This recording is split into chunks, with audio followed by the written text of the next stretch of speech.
Welcome to Everything's Not Black and White with your hosts, Lala and Brian. I don't know if you all are ever out in the community and you're doing things and then you just see someone and then you hear their voice and then you hear what they're speaking about and you're like, oh my goodness, I need to know this person. I need to have this person in my life. That is our guest today.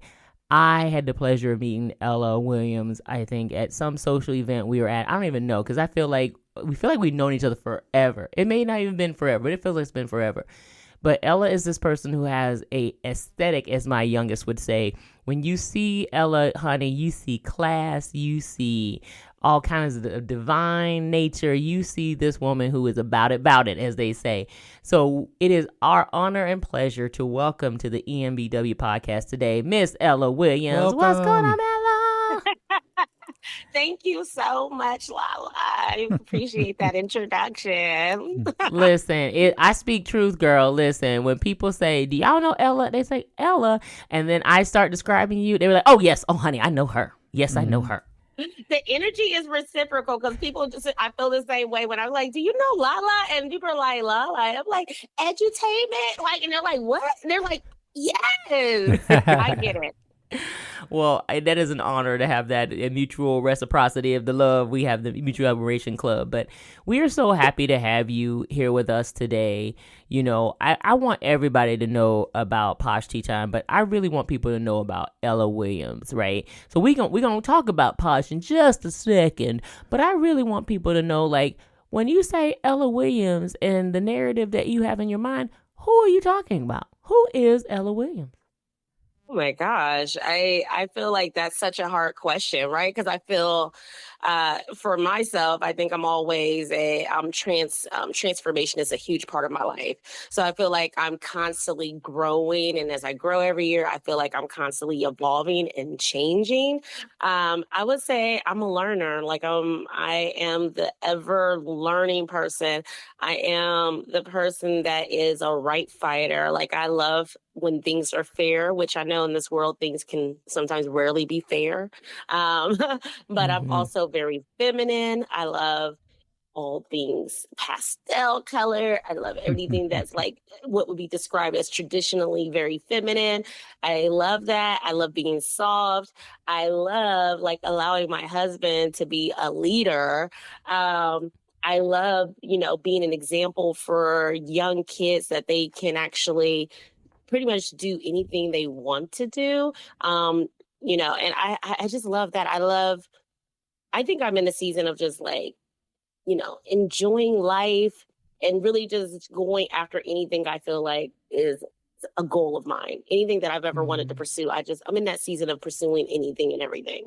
I love that. Yeah. I would say that's a very similar season to what Brian and I both are as well. We're empty nesters now. We've crossed over the 50-year-old threshold. Well, at least I have. Brian will by the end of 2023. Still hanging on. But you start thinking about all the things that you've accomplished in your rear view, but then you think about what are you driving toward. And so I love that you say you are a lifelong learner, but you have such a beautiful view of who you are and who you want to be, but I think what's so interesting, and I know your story, but I want definitely some of our audience members to hear your story. Like, life was not easy and simple and as soft as it could have been when you were growing up, was it? Oh, definitely not. So my mother, I grew up with a mother who had severe schizophrenia. And so oftentimes that impacted her ability to consistently have employment opportunities. Like my mother was very smart. She went to Franklin University. She used to work at Huntington. But there were like a lot of circumstances in her life where it created the perfect probably petri dish for her the perfect storm for her to develop her mental illness. And so after like a series of personal events that happened, like her mother being killed here in Columbus, having to take care of younger siblings, and then having a loved one, the love of her life, pass away from cancer, those things kind of caused her to have her mental illness. And so for me, because of that, throughout my childhood, we were in and out of foster care. We were in and out of shelters. We slept on the streets outside. There were times where, we lived in a mobile trailer and we didn't have heat. And the only way you heated the house up was with the oven.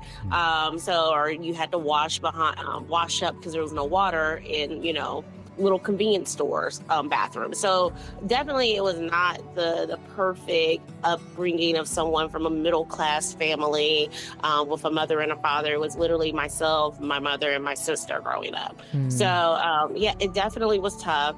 But my mother, one thing she always would stress and was the importance of reading and the importance of learning. And so like when we were, even though we would be struggling or we would be hungry, we would always go to the library, right? We would always, initially when I grew up on Livingston and 22nd, and we would go to the Parsons Library or the downtown Grant Library, Metropolitan Library, and we would literally spend all day there reading books. And then, we would take 20 books home with us or 50 books home, the max that you could check out at that time. And like literally like use that as a way to transform, because, you can't afford cable, you can't afford those things back in the day. So yeah, definitely it was not an easy childhood. A lot of times we would earn our keep by collecting aluminum cans and out of trash cans behind my classmates' homes. So it wasn't always easy, them seeing me, my classmates seeing me like literally dumpster diving in their trash cans behind their homes. And then we're going to take it to the recycling to get, a few dollars so we can get a meal that day. Yeah. So yeah, it definitely was not a soft upbringing. Yeah. No, first of all, I just appreciate you sharing and being so vulnerable with sharing that, because I often think about, my own childhood. You grew up in Columbus. I grew up in Sylvania, Georgia, which was a very small town in the southeast corner of the state of Georgia. But we had a very similar upbringing where even though my mom worked full time in the outside home, we still barely made ends meet. My grandmother was a constant source by being in the home with us. So that gave us stability while my mom was working outside of, but we did the same thing when we collected aluminum cans. I mean, there was a stint when we were on food stamps that was so embarrassing to me at the time, that because of so much of the stigma that, you don't want as a young Black person in the world to be like, oh, y'all are so lazy, y'all are on food stamps. I'm like, my mom working full time and we still can't get off of this. Like, this is a big deal. It's not for lack of trying, lack of working. So I really think it's so interesting that we had a similar experience, even though you were in the Midwest and I was in the South. Yeah, and my mother is originally from the South, so maybe that's a thing because she's originally from Mississippi. Oh, okay. Yeah. So it was intensity. So, I appreciate you sharing that piece about where you were and to where you are now, which I think is so absolutely beautiful, that you can take the tragedies that happen in your life and make them triumphs and start to really share a different narrative, a different story for the younger generation. I would have to imagine that you reading as much as you did in the library opened up new worlds to you, that you were able to see beyond where you were, and then you can have that little bit of a mirror and a sliding glass door and a window to see where you wanted to go. Absolutely. And I was an avid reader since I was a little girl. Like my mother used to just read to us every night and read books with us. And I probably was reading a lot of inappropriate content before my age, but I probably shouldn't have been 8 years old reading V.C. Andrews novels, but I did. Or reading The Color Purple in sixth grade. Listen. I would say we were probably just as bad because, our youngest, who is now 21, has been exposed to so many movies and television shows and music that we grew up on, and we have constant conversations. So I don't think you're necessarily too young. I just think, some people are more mature than others. We'll put it that way, right? Right. So I think that's great. So I love the idea. Now I want to tell people a little bit about Posh Tea Time, because I think it's so interesting about what kind of environment Posh Tea Times creates for people. So can you talk to us a little bit about what Posh Tea Time is and how it came to existence in your creative imagination? Yeah, so Posh Teatime Co is right now, it's a mobile tea room. We specialize in social enterprise. So we specialize in bringing vintage china, crystal, cutlery, food, and teas to people's home or their venue, and they get to have a luxury afternoon tea experience. And then the social enterprise aspect, as a part of my mission, is that we actually partner with local nonprofits, state-funded agencies, anyone else that'll partner with us, and we teach home economics, etiquette, and life skill classes to at-risk youth. So it's very important for me. Like Posh Teatime Co is more than a business; it is a mission. We definitely want to make sure that we're a sustainable business, but that we are actually giving back to the communities that served myself and so many others. So it really is an escape. I love the idea that we're able to educate youth and provide them an escape, and for them to also get real life skills to help them grow and develop things that I kind of struggle with going into my adulthood, not having those skills. And then I love the idea that I tie everything into the theme of transformation. So we love that we're able to literally bring everything to someone's doorstep and then like completely transform a room in their home to a traditional English style afternoon tea theme party, or whether it's a Moroccan style. We do multiple different tea ceremonies, but that is the overarching theme, is that it's all about transformation, and people are allowing us into their homes and into their lives, and we're allowed to give them this really elegant, opulent experience that people don't get any longer. People don't have the opportunities to go and dress up and go to the opera or the theater. Everyone's wearing jeans, everyone's being casual. And this allows the opportunity for people to really show up as their best and most prestigious self. I love that. I mean, that brings me so much joy. Like, I literally am smiling thinking about what you're saying, because I even remember being a young person, in America, as a 50-year-old Black woman growing up in the South, there's a whole lot of stigmas and biases that are basically your whole life is patterned by those things. And I remember when my mom started living in the Pacific Northwest, and we got exposed to so many new cultures and experiences. Like, we went to the World's Fair in Vancouver, British Columbia in the late 80s, something I never thought a little Black girl from Sylvania, Georgia would be able to experience. Mm-hmm. And it opened my mind to so many different cultures. And like right now, we love to travel and we love to be immersed in the cultures where people, are either just being their best lives and something we would never have known about unless we traveled. So I love that you're talking about transformation and going into people's homes and giving them an experience that they couldn't even dream or imagine that would belong to them, or that's a narrative they might hear, even a book they might read in the library, and they're like, I can never see myself in that world. You're bringing that world to them. That's pretty amazing. Yes. Thank you. Yes, that's what we pride ourselves on being able to do. And the joy that people have, especially when they, enjoy our imported teas or eat the handcrafted food that we make, it really is like the best feeling ever. Yeah. That's one thing I've had to learn over the years. I was raised by a single mom as well, so like we literally just traveled to Indianapolis and Knoxville. That's where my grandparents lived. So outside of that, I never had much worldly experience. But when I met La later in life, like we've been traveling everywhere, and I'm a firm believer that the things that you're providing, like this experience, definitely helps education-wise to understand all the things that are possible out there for people. Mm-hmm. Absolutely. I am a firm believer in travel. My husband is from Morocco, and we travel quite a bit. I mean, I've always wanted to, when I grew up, I was like, I didn't grow age out of the foster care system. I was like, okay, my goal is to travel and see as many places as I can.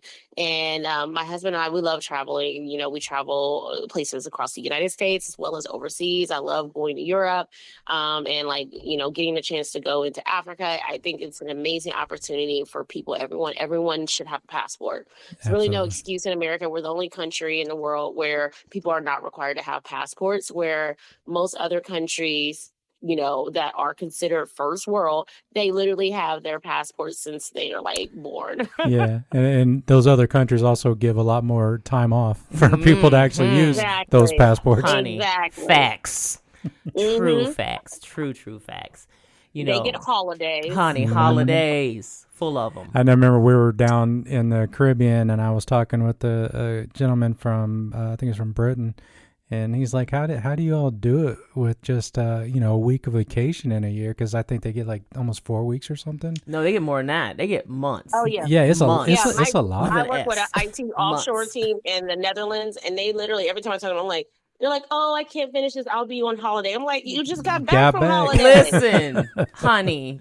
It's nice if you can get it. Exactly. The work day is the anomaly. The holiday is the everything. People about the living, honey. Living and thriving. Let's go. because I'm about that business too. Listen. One of the things I think is so interesting too, and you've told your story, and in being from foster care at risk to where you are today and living a beautiful life and trying to share with others, like, how do you balance having this business that offers this opulence and this beautiful, entry into a different style of life, into the fact that these kids are still every day living in very at-risk situations, whether it's financial instability, food instability, education instability, parental instability, all those things? Like, how do you find that balance between the two? Yeah, I think the way that I find the balance, especially with the etiquette lessons, is that we're teaching these kids we're not just teaching them dining etiquette for eating at a 5-star restaurant. We're showing them how to present their best self, and that this can be a means and a way for them to escape the environment, that they don't have to stay in an impoverished environment. They don't have to stay where they are. We're giving them the tools so that they can own their own future. And I think that's something that no one really taught me early on, is that I could own my own future. And I think that is so important to empower them with that they have the ability to change their lives. Is it easy? No, it's not easy. But if you have the skills that are needed, if you are able to present yourself in a way that you're likable, if you're able to have good hygiene, if you are able to have some actual tangible skills that you can bring to the workplace, or start in a way that you can start your own business, these are things that are needed to help them thrive and survive. And I think also giving them the skills that they can use now where they're at is also really helpful. So we do cooking classes, and we also again work on the hygiene, and we talk about how to clean your body. And a lot of kids don't know you're supposed to wash from top to bottom, or where to wash and clean. We literally go into in-depth detail to provide them those skills. That's so amazing to me. First of all, thank you for speaking about that, because I always think about when I tell people about like self-care, and I say, about going to get massage or whatever, like, oh, you live in this opulent lifestyle. I'm like, honey, massages should be a regular thing everybody does weekly, honey. It's taking the lymph nodes and taking all those nasty germs out of your muscles and body and getting them, expelling them. So yes, it makes you feel good and relaxed, but it's important for your overall health. So when you start talking about giving people a way to look at their best selves and be their best selves, from everything as simplistic as here's the hygiene to here's how you present your best self to get ahead in business and in the community, I love, love, love all of that. Yeah, those are things I wish people would have taught me earlier on. And I love the fact that I grew up in a time where we still had home economics in schools, and we had wood shop. But now we live in a time that there's such a push for STEM, which I have nothing against STEM.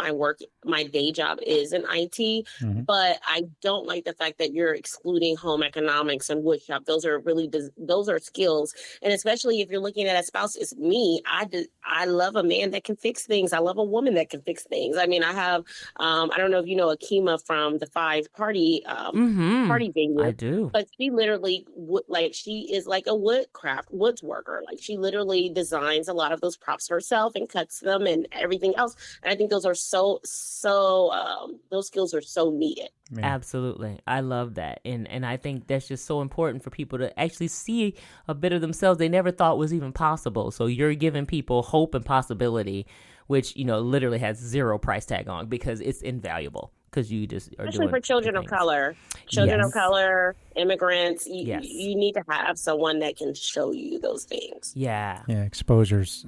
It can be an immense influence on a young individual. Yeah, for sure.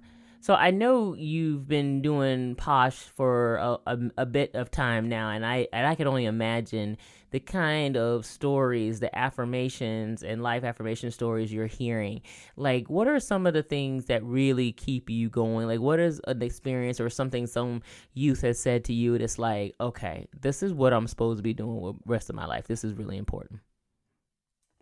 Yeah, I think for me, anytime I do a tea party, like I just did a tea party for about 100 people over this past week. And like literally it was a room full of women, and I think a lot of times people think about tea parties and they associate them with little kids parties, princess themed tea parties. Like they don't associate them with adults. And so these women were all in the room and like literally coming up to me and saying, this really made my week.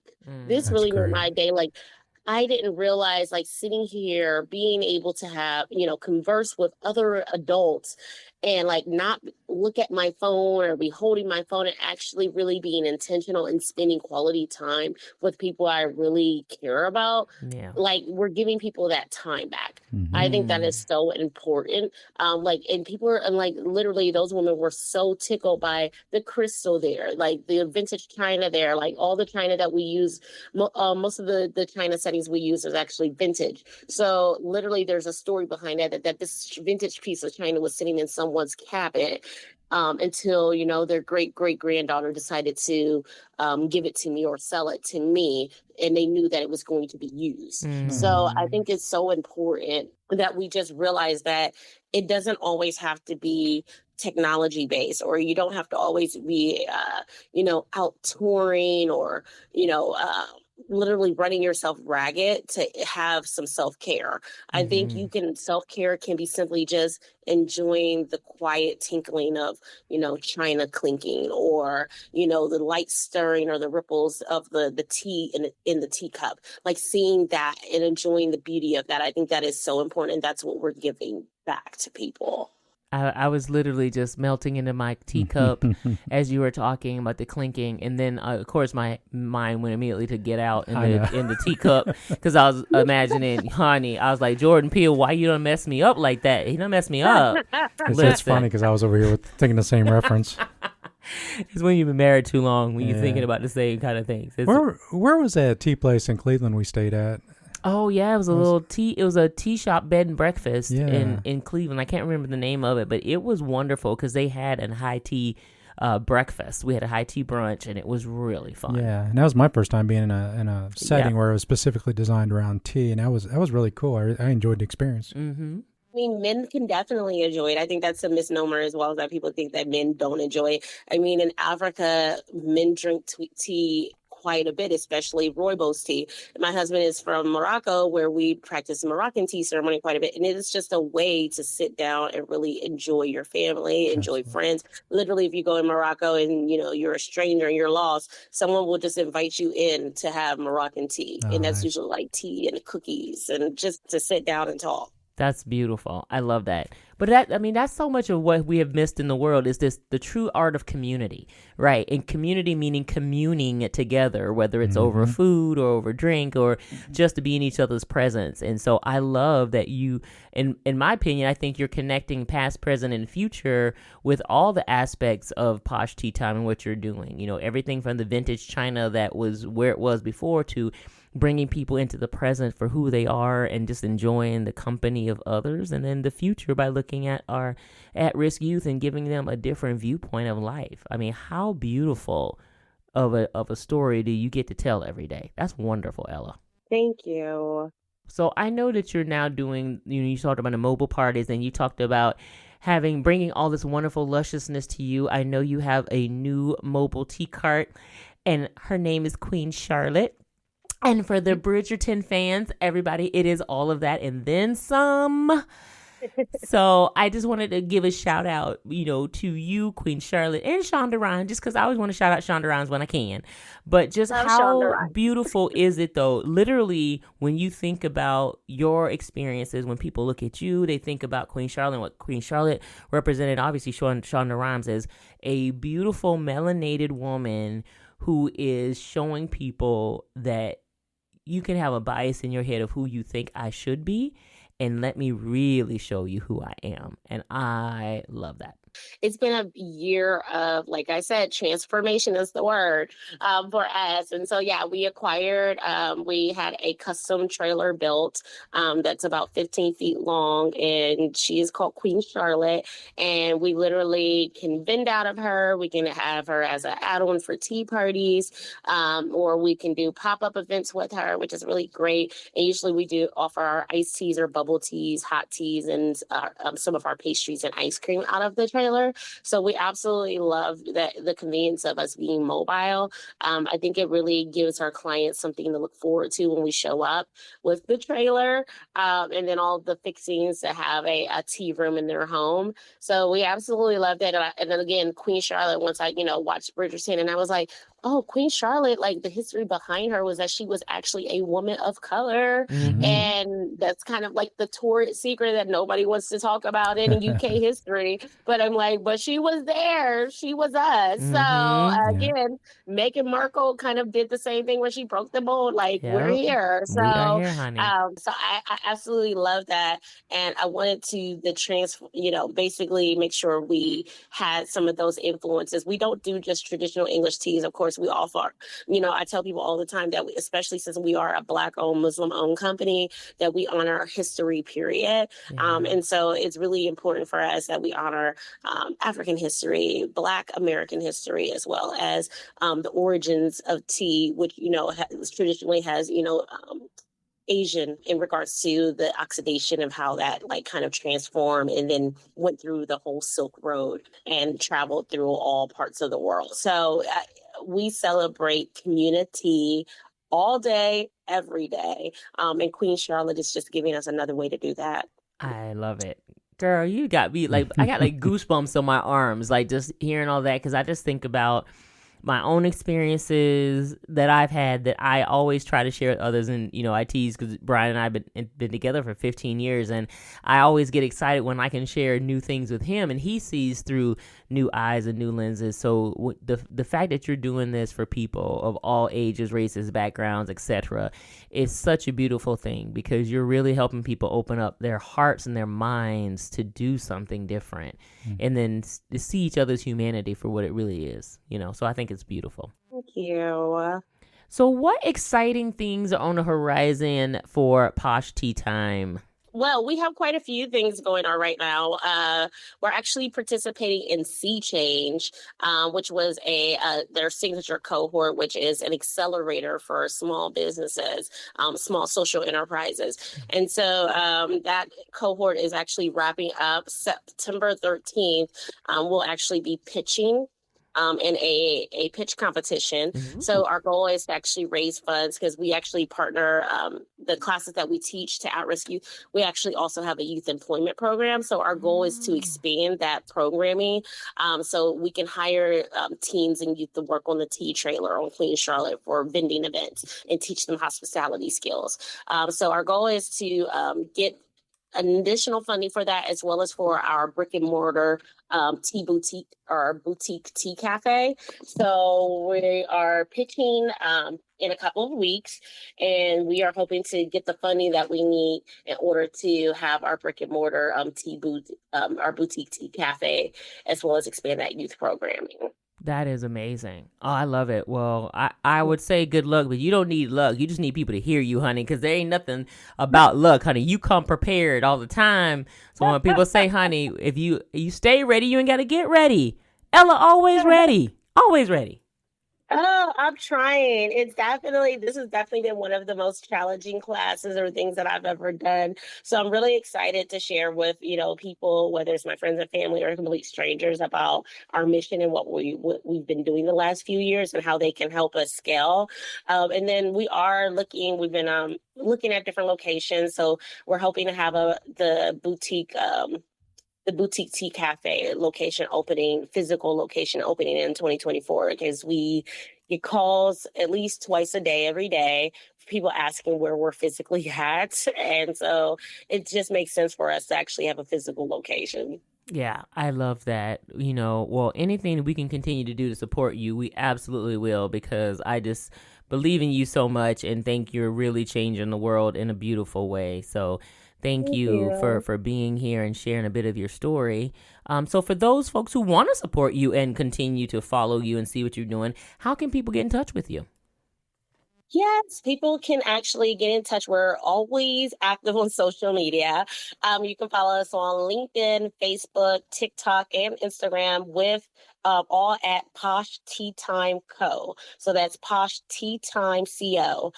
They can follow us there. They can also go to our website, join our newsletter mailing list, and be notified about any events and updates that we have coming up. And you can go to our website at www.poshteatime.com. It's amazing. So, Ella, again, thank you so much for being here and sharing a bit of your story. I mean, I know people can get just a little glimpse of the energy that I talked about in the very beginning and how much you are changing the world and you inspire all of us so much. So keep doing what you're doing and being such a bright light, because you really are changing the world one person at a time, one teacup at a time. Tick, tick. One teacup at a time. Yes.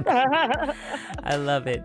So, Brian, how can people get in touch with us or on social media or wherever? Yeah, follow us on Facebook at Everything's Not Black and White, or you can email us at enbwpodcast@gmail.com. That is correct. And so thank you again for listening, everyone. Please like, subscribe, and share. Thank you to Ella. Thank you to Brian. Appreciate all of you. We'll see you soon. See ya. Bye. Bye.